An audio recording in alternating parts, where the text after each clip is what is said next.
What is up, everybody? Welcome back to the Mean Machine UFC YouTube channel. And tonight, we're going to be bringing you guys UFC 330 picks. As you can see down below, last week, me and Steve did pretty freaking good for UFC Vegas 120. It was our first ever full card breakdown, and nobody that you see on the screen right now, on the right side at least, had lower than an 80% win percentage. Me and Steve even had a clean sweep on the main card, went 5-0, and we both picked Ty Miller for our locks of the week. That's something we incorporated in last week as well. But we're finally back with a numbered event. I still got a salty taste in my mouth for UFC 329, so I'm hoping this one delivers this week. Steve, are you excited for this one between Islam and Ian Garry in the main event? And, you know, maybe not the best name value on this card, but I think we got some fun fights ahead.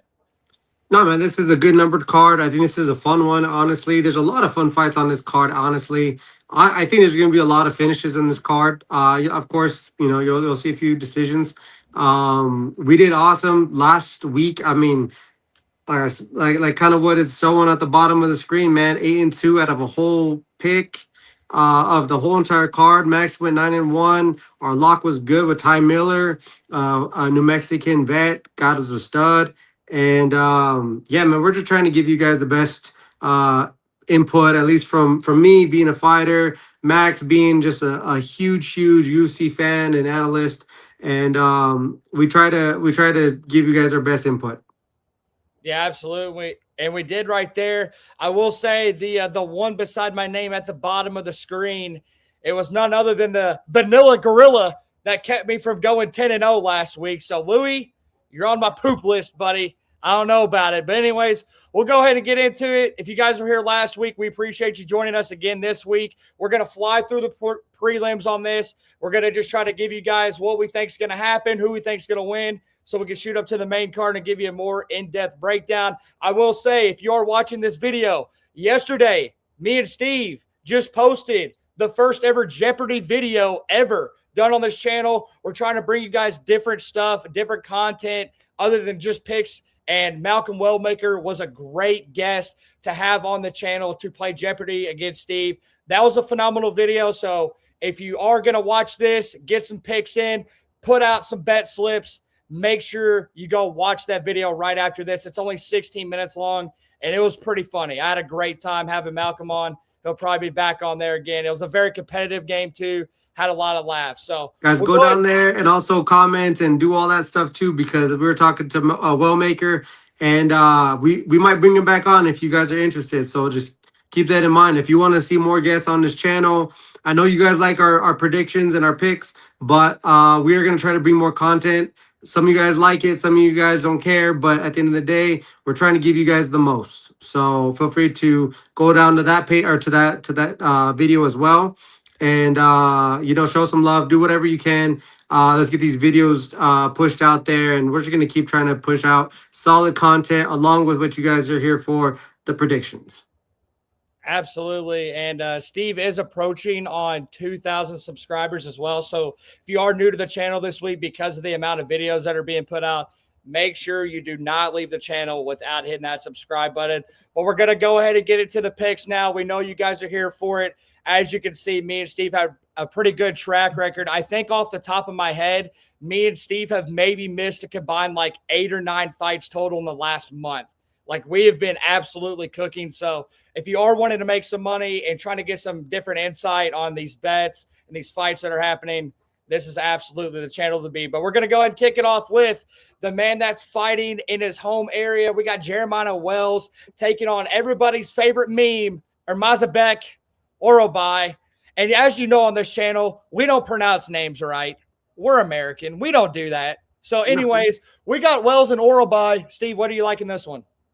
Yeah, man, I think both of these guys are honestly really good fighters. Kind of sucks. They're both kind of same boat, 5-2 for Wells, and then 5-1 for Maidenbeck. But I feel like Maidenbeck has a little bit better of a resume. You know, he beat Chris Curtis, he beat Jack Hermanson, and he did lose to Rebecca, but I mean, it is what it is. And then you got Wells, he just has a win over Grimbo. So give me might have back, and this one could end in a finish. I'd probably lean more towards a TKO, but it could be a finish.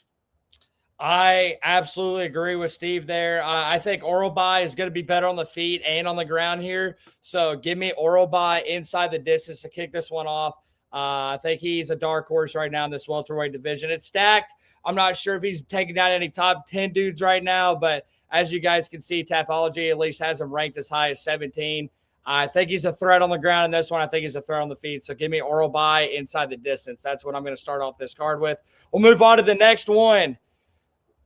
Probably my best friend on the card. We've got the crafty vet himself, Neil the Haitian sensation Magny, taking on Ramiz Brahimaj. This is one of the closer lines on this card. The public is very 50-50 on it. Steve, what do you got for this one? Yeah, this one is honestly an iffy one for me. I literally don't know which one to go with. The hardest part is picking against Neil Magny because he has so much freaking experience in the cage, but he is getting older. I mean, he's 39 years old. I mean, he has a lot of miles on the fight meter. You know what I mean? That's what's really hard, and that's what makes this fight tough. You have Ramiz Brahimaj. He's 5-4 in the UFC. A solid guy, no doubt about it. But he's won 3 of his last 4 fights. I'm really torn on this one, man. Like I feel like this can't either way, and I can see why the bet makers are kind of split up here. I'd say smart money's on Neil Magny, so give me Neil Magny. Absolutely. I'm also going with Neil Magny in this one, guys. He's a crafty vet, like I said, and he's my boy. I'm never going to come on here and pick against one of my boys, but I do genuinely think he's going to win this one. Don't know if I would put money on it from a non-biased perspective, but if I have to give you guys my honest pick, I'm going with Neil Magny by a crafty vet decision, baby. You already know what's going on. We'll go ahead and move on to the next one, though. We got a fun one at light heavyweight. We got Rafael Tobias taking on newcomer, one of the first Brazilians I ever interviewed, Lucas Fernando. I'm freaking pumped for this fight. Steve, what do you got for this one?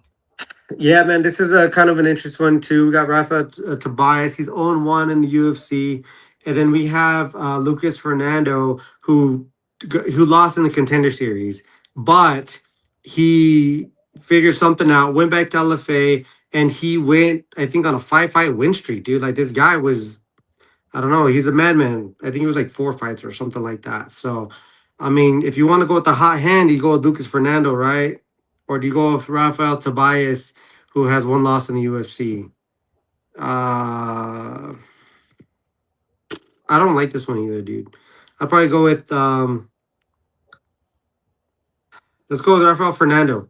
Let's see if he can continue this win streak. I mean, I know it's regional, I know it's a different level, but yeah, give me him. Wait, who'd you pick again? I think I'm picking with Lucas Fernando. Okay, I thought you said Rafael Fernando there for a second. No, Lucas Fernando. I might have. I don't know. It's late here for me, guys. I could be definitely hearing shit. I've had a long week so far, but either way, Steve is on the Lucas Fernando side. I'm on the Lucas Fernando side, and even from a non-biased perspective, I'm gonna be a little bit, I guess, more aggressive here than what Steve was on his pick. I think Lucas is gonna knock him out. Damn. Lucas's range, like there's so many guys in the UFC, like you'll see them, like they'll throw up the graphic. They got a 6 or 7 inch reach advantage, no pun intended there. But they don't use it. They don't utilize it, right? Lucas, you guys are gonna see, like if you're a hardcore fan, you turn on the TV, you watch all these fights all the way through every weekend. Lucas Fernando is one of my most confident picks on the prelims, and he's going to get a knockout here. I'm not joking. The dude's the real deal. He should have already gotten called up to the UFC last year, but there was some injury stuff that went on behind the scenes. So give me Lucas Fernando to get a knockout. Have you talked to him? Yeah. He's one of the Brazilians I've had on my channel. He's a good dude. Like I said, guys, like even from a non-biased perspective here, I think he seriously does get a knockout. Like I'm not gonna come on here and steer you guys wrong. I'm obviously gonna pick my friends and back them up, but I think you can tell by the energy in my voice right now and how confident I am that I seriously have high hopes for Lucas. I think he's going to be great in the UFC. We'll go ahead and move on to the next one, though. We've got Vicente Luque taking on Tresean Gore. This is another one that's pretty close right now at the time of this video being recorded. Who you got in this one, Steve? Gosh, man, these prelims are killing me. We got Vicente Luque been around for a while. You know what I mean? He's 17 in the UFC. He's 2-4 in the last 4 fights. His last one was over Kelvin Gastelum. That's pretty good, right? Gastelum hasn't really looked himself in a while. They got Tresean Gore. He's 3-4 in the UFC. He's coming off of a dub. So they're both kind of in the same boat, coming off of dubs. Obviously, Vicente Luque a little bit more of the vet. Tresean's like 2-4 in his last 4 fights.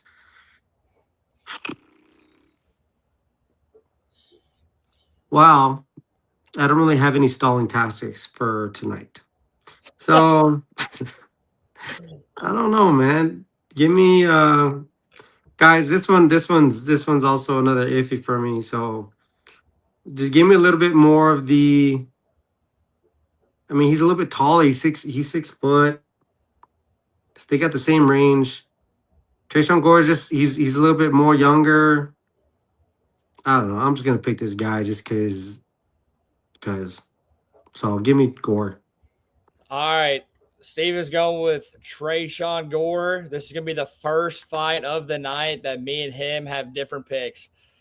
I'm going to be totally honest with you guys. I'm going to be honest with you. Tresean Gore does not like me, okay? I'm saying that he does not like me. I don't have any hate for the guy, okay? He was one of the first dudes that gave me a chance to interview him. But Tresean Gore does not like me, okay? But let's go ahead and break him down, right? As Steve mentioned already, he did win earlier this year. One of the biggest upsets of the year. I think he was like a +4 500 underdog. Sent me some voice notes the night before. I mean, the dude was ready to go. Like he was locked in. He was ready to murk me. I don't know if he envisioned me as his Dang. I don't He know. ain't going with Tresean Gore if you guys can't tell already. I don't know what it was, but like I'm not talking any trash right now because Tresean Gore would absolutely murk me. Like, get out the bolt sniper on Fortnite 250 headshot, bang, I'm dead, right? So I'm not talking any trash, but anyways, I'm happy for Tresean. The dude's cut out a lot of stuff in his life, from the time I talked to him, and it showed last fight, right? Big upset win, right? But here's the thing that is really confused me about a lot of people. A lot of people are like, I'm kind of hearing they're like, oh, Vicente Luque's old. He's washed. But he's fucking 2 years older than Tresean Gore, guys. What are we doing? Vicente Luque's 34. Tresean Gore is 32. The problem is that a lot more experience. He has a lot more experience, but he also has a lot of mileage on him too. You know what I mean? That's the hard part because honestly, if you would have asked me Vicente Luque maybe a few years ago, I would for sure gone Vicente Luque. But right now, it hasn't been looking great. You know what I mean? And Tresean hasn't looked amazing, but he's been like his last fight was solid. So I'm going with the guy that looks more solid to me, and I got to go Gore. Yeah, no, I feel that, and that's completely fair. If you're on the Gore side, I hear you 100%. He's definitely got the momentum. It's hard not to pick the momentum, right? You know what I mean? That's why me and Steve picked Quillen Southkill last week. Had a great performance, got the win in round 1. Who does that to Gamrot that early? You know what I mean? But seriously, in all seriousness, I think Luque is one of the best live dogs on this card. I have full faith in him to get this one done. That fight. Who's the dog in this one? Luque. Oh, he's a dog? Oh, Luque shoot. is the dog. Let me pull up my phone while we're live right now because we could talk about this stuff. Earlier today, Gore was like a -140, something like that. And then Luque, he's the underdog, obviously. He's got plus odds by his name. Let me pull this up while we're doing this here. This is probably going to get cut out anyways while I'm talking. Okay, right now, Tresean Gore is -130. Vicente Luque is +102 on FanDuel Sportsbook. But like I said, guys, I'm just going to be totally real. I'm not being disrespectful or mean when I say this. that fight that was booked earlier this year was set up for Trayshawn to get cut, to put him back on the regional scene, to let him get some momentum, get some wins, then come back to the UFC with more experience. But he won. I can't pick him to beat Vicente Luque. Vicente Luque is a crafty vet. We've already talked about some crafty vets, and I think he's going to get this one done. I think he's a great underdog to pick. So give me Vicente Luque money line in that one. I think he's going to get the job done. All respect to Trayshawn, though. I got all the love in the world for him. I ain't going to hate on the dude, but just giving you guys my honest opinion on that. Move on to the next one. Another one of my boys fighting. We got Eric McConico taking on rising star Dante Johnson. Steve, what you got? Yeah, dude. I think Dante Johnson is looking good in this one. He's undefeated. He has 6 KOs in the UFC, like solid wins. I mean, guy's looking good. Conoco's 2-2. He's won 2 of his last 4 fights. Yeah. Give me Dante Johnson. All right, that's fair. A lot of people are picking Dante Johnson to win this one by knockout, and I understand why. McConico's definitely been suspect to knockouts. You saw what happened with him versus Sir Sakaev last year, but, let's not dismiss what happened earlier this year, right? McConico also won a fight earlier this year against Rodolfo Vieira. He was like a plus 200 or 300 something dog, and I was like, holy crap, how is he this big of an underdog? I thought Dante Johnson lost earlier this year against Cody Brundage. Both men did not look good against Cody Brundage. But once again, a little bit of bias in here in this one, guys. I'm not going to lie. But I'm going to be taking Eric McConico to get this one done by decision. Dante did make a move out to Extreme Couture, I believe, out there with Strickland, Fluffy, Chris Curtis for this camp. So it'll be interesting to see if his games went to the next level. If it has, he'll probably come out and have a great performance. But Eric's also at the MMA lab.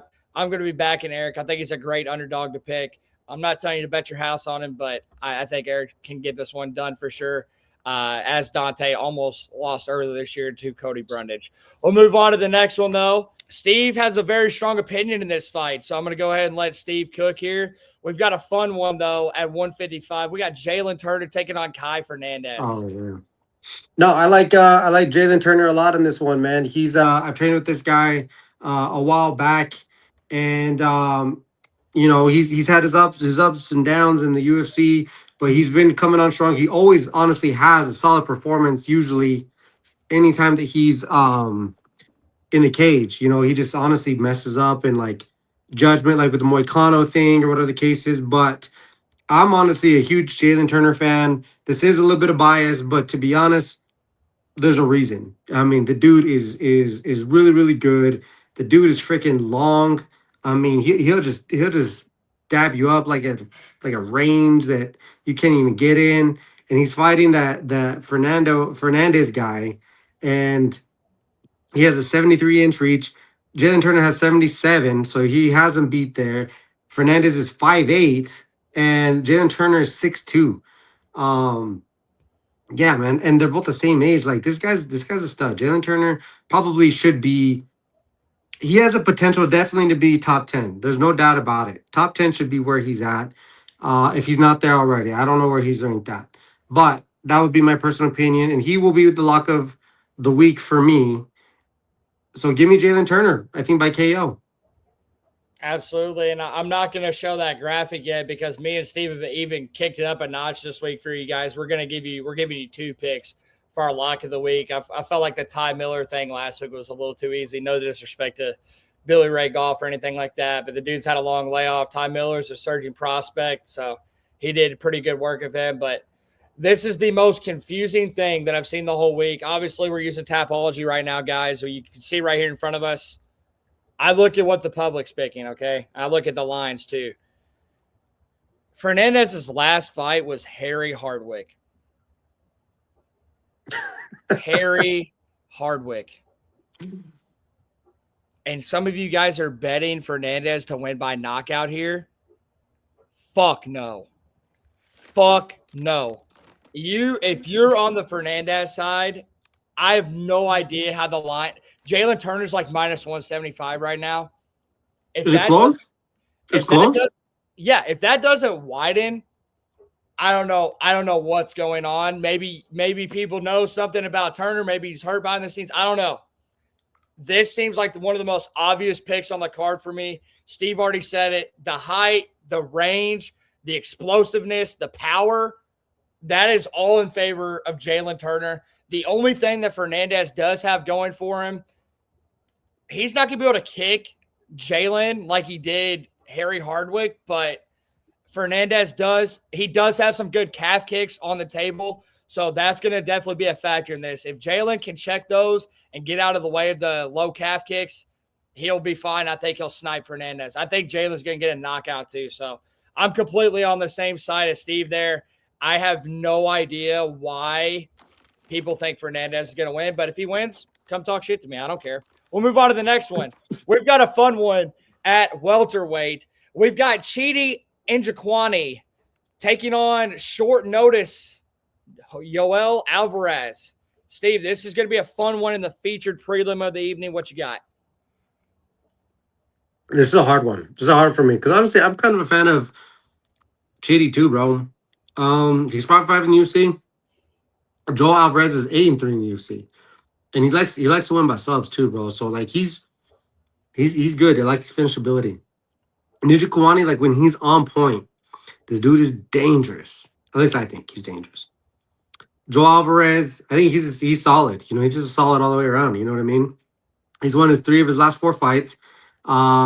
He beat Vicente Luque, Drake Carclaws, Alves, and someone else. And then Chidi, you know, I think he's lost the last 2 fights. It's Carlos Leal and Jake Matthews. Those are good fighters. I think they're good fighters. I think you got to go with the hot hand. You know, Chidi's 2-4 in his last 4 fights. I got to go with the hot hand. And even though he's coming off a 2-fight losing streak, huh? Oh, no, he's won 3-4. Okay, I'm right. He's 8-3. So we're good. Give me Joe Alvarez. Sorry, I was mixed up there. You're good. Hey, just want to say real quick before I get into this pick, rest in peace to Chidi's coach. I think he put that out on embedded. That's absolutely terrible that he just lost his coach a few days ago, and this is obviously a really big spot for Chidi. So rest in peace to him. We'll go and get into the pick, though. Does he come with the vengeance? Yeah, that's what I'm saying, bro. Sometimes whenever you give people a bigger purpose in life, they end up showing out and they give out that best performance like we talked about a few weeks ago whenever we picked Urbina to get the dub in Serbia. But anyways, we were last year. We were pretty close to the cage for UFC Nashville where Steve beat Calvin Kattar. Also on that card, I saw Jake Matthews submit Chidi pretty quick. I cannot pick Chidi to win this fight. Yoel Alvarez, he is coming off a loss, arguably to the biggest dark horse in the 170 division right now, right? I can't really that's a high. If you're going to lose a fight, lose to the dark horse of the division, right? You know what I mean? Right here, I think this is a massive step down in competition. And yes, I did just mention that Jake Matthews got Chidi out of there very quickly with a submission. Alvarez does have the knockout potential here too. So this is going to be another pick like I had with Orolbai earlier. Give me Alvarez inside the distance. I don't know if he's going to get a KO or a submission, but I think he's going to get one of them. So I'm going to go with Yoel Alvarez to get a finish on the featured prelim of the evening. And that brings us to the main card, the most stacked main card of all time, baby. Get your freaking popcorn out for this one. No, in all seriousness, though, this is going to be a really fun main card. I know from a name value, not the biggest in the world, but I'm going to go ahead and give you guys a teaser. I think we're going to be in for some slime outs here early on. We'll go ahead and get into it, though. We got Edson Barboza taking on Esteban Ribovics in the opening fight on this main card. Should be a fun one here on the feet at lightweight. Steve, what you got? You got some very fun fights to open up this card. That's why I said it might not have the biggest headliner, but honestly, this whole main card, Pretty solid. We got Edson Barboza. I don't know if any of you guys knew I was scheduled to fight him, and understanding a lot of his stuff, seeing his decline. We got. All right, I'm just gonna go over it because this is what we do, right? This is the main card. We got Edson Barboza. He's 24-14. He is 40 years old. He has a five. He's 5'9" and he has a 75-inch reach. The 40-year-old thing is kind of showing right now. Again, high mileage. There's high mileage on this one. He's on a 3-fight losing streak. He lost to Jalen Turner, who is also on this card. Drakkar Claus, and then he lost to Leron Murphy. I think his last win was Saduk Youssef, and that was a while back. We have Esteban Ribovics. He's 4-3 in the UFC. This is a good fight for honestly both of them. I think this is just going to be a fun one. Esteban is 5-3. He's 30 years old, 10 years the vet, right? 10 years younger. I'm sorry. He's 5'8" and 69-inch reach. Barboza does have the reach over him, but Ribovics is solid. And honestly, he's fighting tougher competition now. He did lose to Gamrot, and I think he lost to that was it Harkparsht or whatever his name is. But he's 2-3 in his last 5 fights. He beat Brenner, Zal Huber, Terrence McKinney. And honestly, some of those were nasty, right? So I was at the Terrence one in person, bro. That's still to this day the craziest knockout I've ever seen in person in my life. So some of these are just, crazy. No, I'm not knocking Barboza. Barboza has crazy finishes too, but as of recently, he doesn't. I think his last solid. What is it? I think it was a knee to Billy Cortillo. I think that was it. I don't know what he did to Sadiq Youssef, but either way, give me Esteban Ribovics by KO. He could be my second lock. Yeah, he's my second lock. Well, I'm glad Steve just said that because I told you guys we're up in the graphics a little bit, and that does complete Steve's lock of the week right there. As you guys see scrolling across the bottom of the screen, he's going to go with Jalen Turner money line and Ribovics KO. That is Steve's lock of the week. I love that right there. I might have something similar to it coming up, but we'll go ahead and break this down. Steve already said it. You know what I mean? I really don't have to go into depth. I think Esteban's really good. I know he lost to Gamrot earlier this year, and that loss doesn't look the best necessarily after what Quillen did to him, but I think Quillen's a serious contender he is a fight away from knocking on the door of a title shot. I think the kid's fucking good, man. So I can't say enough about Quillen Soundkilled, but Esteban's going to get this one done. I think he's going to knock out Barboza. He's already talking about retirement. You guys see what happens to these fighters whenever they're on the fence about, oh, this might be my last fight, or, oh, this maybe isn't my last fight, So when people come into fight week and they don't know if that's the last time they're going to be laying down the gloves or not, it's going to be bad. It's going to be bad on Saturday night for Barboza. I know he's a legend of the sport. I know everybody loves him. He's got one of the most fun styles we've ever seen in the UFC, but it is not going to matter on Saturday night. They put Esteban to kick off this main card for a reason. This is going to be a passing of the torch type thing right here, and I think they really want to boost Esteban up because he's a very marketable guy, and he's got a really fun fight style as well. We will go ahead and move on to the other fight coming up on the main card. We've got Dustin Stoltzfus on a main card in 2026. The big 2026, Dustin Stoltzfus is taking a spot on the main card. He's going to be taking on Mansour Abdul-Malik, coming off a loss at UFC Seattle earlier this year. The UFC was very high on this guy, and he's looking to get back in the W column. Steve, what do you got for this one? Yeah, man. So we got Abdul-Malik. I had picked him last card, and he lost. Either way, it's fine. He's 3-1-1 in the UFC. He beat Tricali, Klein, Tordovic, and he's also a contender and contract winner. Dude's stud, right? He's 6'2". I think he has a 80-inch reach, and he's 28 years old. So they have a lot of hope for this guy. And then they bring in Dustin Stoltzfus.